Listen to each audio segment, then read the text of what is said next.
I think half the time prospects schedule calls just so they can flex on their coworkers about how in demand they are, then totally ghost you when they realize it's actually time to chat and do a job. But hey, I see you out there grinding. It's a tough job. And anyone that says otherwise, it was tough for them at one point too, or they haven't done it. And I'm hoping that I caught somebody here on Monday morning that, well, I'm not hoping that somebody is not enjoying their BDR or SDR job, but I know, well, let's say this, it's pretty impossible to love every second of any job, but I remember myself going through a lot of emotional, mental challenges with the role, and I thought maybe if I could just catch one person out there that is really struggling with it, that sees this video, you're in the right place, and I'm going to share a few things that I think will make this day, this week, this job a little bit better for you. Now, I definitely remember those daily struggles, the rejection, the unanswered emails. I questioned my entire career. So if you're doing that,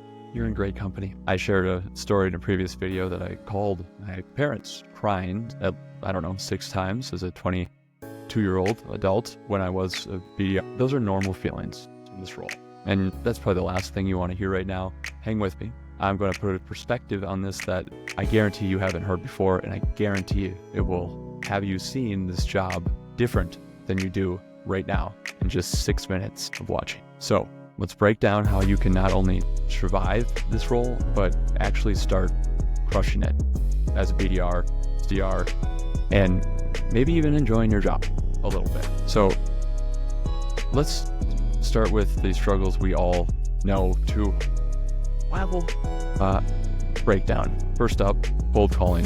Why does it feel like you're interrupting someone's wedding every time you call a prospect? Like, hey, sorry, I know you're busy. Just wondering if click. Yeah, the sound of rejection. Hopefully not any rejection happening at said wedding, but it is a pure and unfiltered rejection. And then there's email.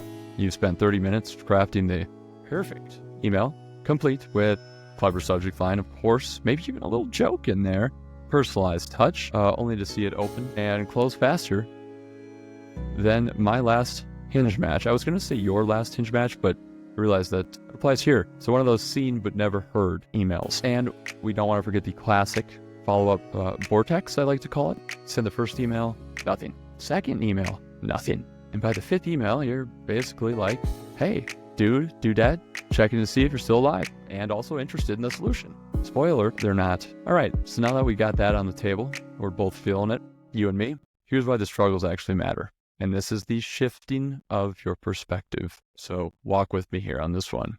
Those daily struggles that you're experiencing right now that suck, they just suck. They do. There's no other way to put it. They just suck. They actually mean that you're doing the work. Seriously. You might be thinking, hey, my teammates, some of them don't seem like they're going through this. Well, they might not be putting in the work. Sales is a grind of a job. It is only normal to feel a little demoralized every once in a while. But I'll tell you this, rejection is proof that you're reaching out. Proof that you're keeping the pipeline full. Honestly, it's part of how to be successful in this job. So give yourself a pat on the back. The struggles mean that you're in the game. Now let's reframe this failure as what it actually is. It's progress. And I know that sounds terrible right now. No, it isn't. It's stupid. Well, I'm you. Fast forward, maybe. I know I thought me saying this now would have been stupid at 22 years old, but at 30, I know what I'm saying is right and what I thought before was wrong. But every no that you hear is one step closer to a yes. I'm so sorry I said that, but it's true. Some of the best AEs, AMs that I know started as SDRs, BDRs, a lot of them, and they heard nothing but no's. I definitely heard a lot of no's. Key difference though is they didn't quit. They didn't quit. I have a lot of friends ask me, why can you still play the piano? I took piano lessons when I was young, and I say this, well, sure, I took piano lessons too. The only difference between you and I is that I wasn't allowed to quit because my mom is a band teacher and my dad is a professional jazz saxophonist. So what am I supposed to do? If you just don't quit, that's the key. And while these rejections, these no's, they feel painful, personal, they're not. It's just it's a different set of, it's like a different culture you might be experiencing. I know I came out of a college and I didn't experience rejection on a day-to-day basis in college like I did picking up the phone and cold calling. So it was a huge shock.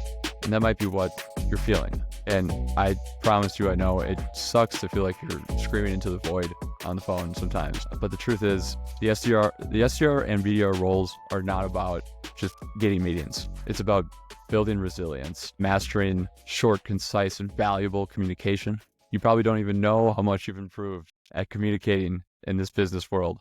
It's going to help you forever. Even if you quit now, it'll help you forever. But wow, if you keep going, it's life-changing. Learning how to sell yourself is maybe the most valuable thing that you can learn.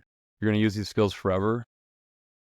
And it's hard to pull back and think about skills and development and growth when you're in the thick of it. But if you force yourself to think that way for just a few days, you'll start noticing that you are doing it naturally. And you'll start noticing that when you wake up in the morning, you are not dreading walking to your desk or driving to the office, because there's a whole different goal going on that doesn't include these rejections. And no, it's about seeing it as learning, growing, figuring out how to maneuver and navigate this really nuanced business world. So here's how you win now with this SDR BDR game. Mindset is step one. If you're treating every rejection like a personal failure, guess what? Then it is. You're going to burn out. I was doing that. Yeah, anyone would burn out. So cut yourself some slack if you are. See rejection as a data point, because that's what it is. It doesn't matter if somebody sounds like they're emotional on the other side of the phone, or if they are emotional. It has nothing to do with you. It just doesn't. And they forgot about it the moment that the phone hung up, and you're still thinking about it. That's okay. You don't have to, though.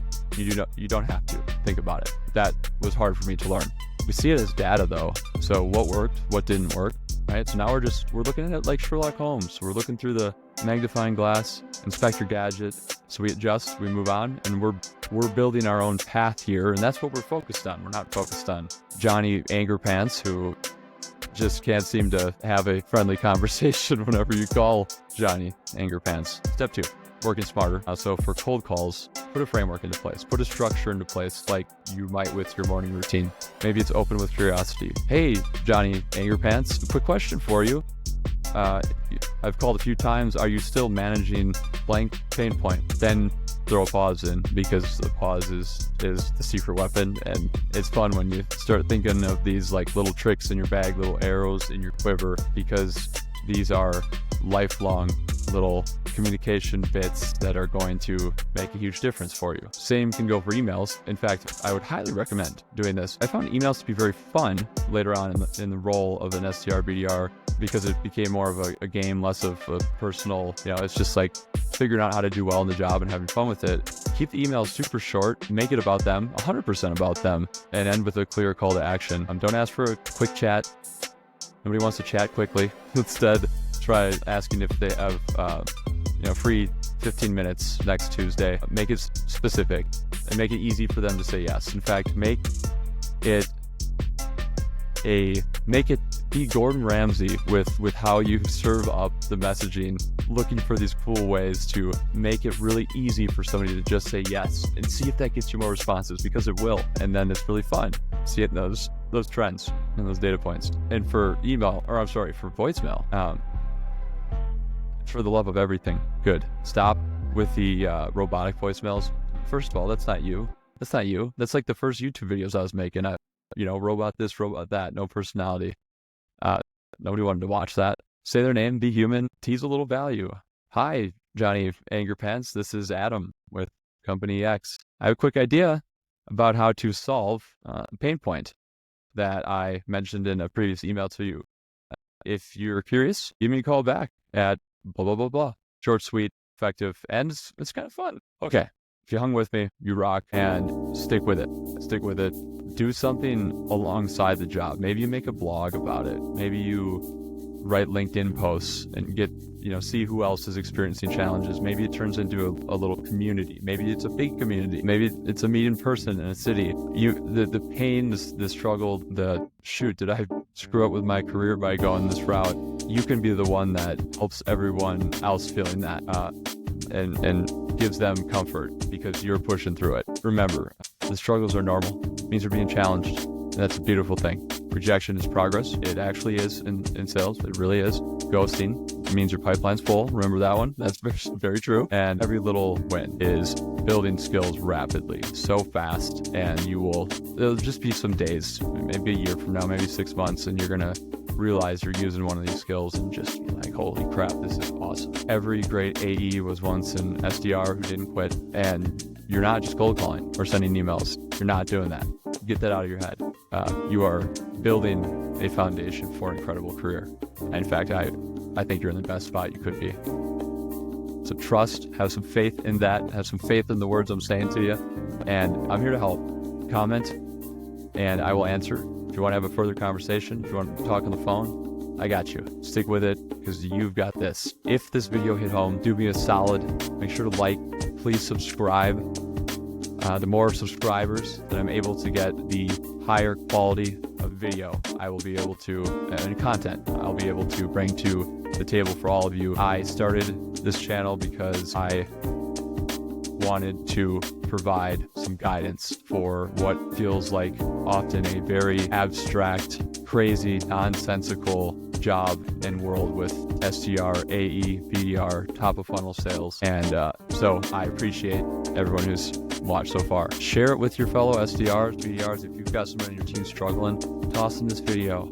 Hi, this is a hello personal to you. Somebody who needs a little extra motivation. Monday, let's make it the best day of the week. That's what I'm doing now. We'll turn those maybes into yeses. We'll turn the no's into growing moments. We will turn this job into the foundation of a beautiful career. I'll see you next time, everyone. As always, make sure every day, no matter what's going on in your life, you get up and you get at it.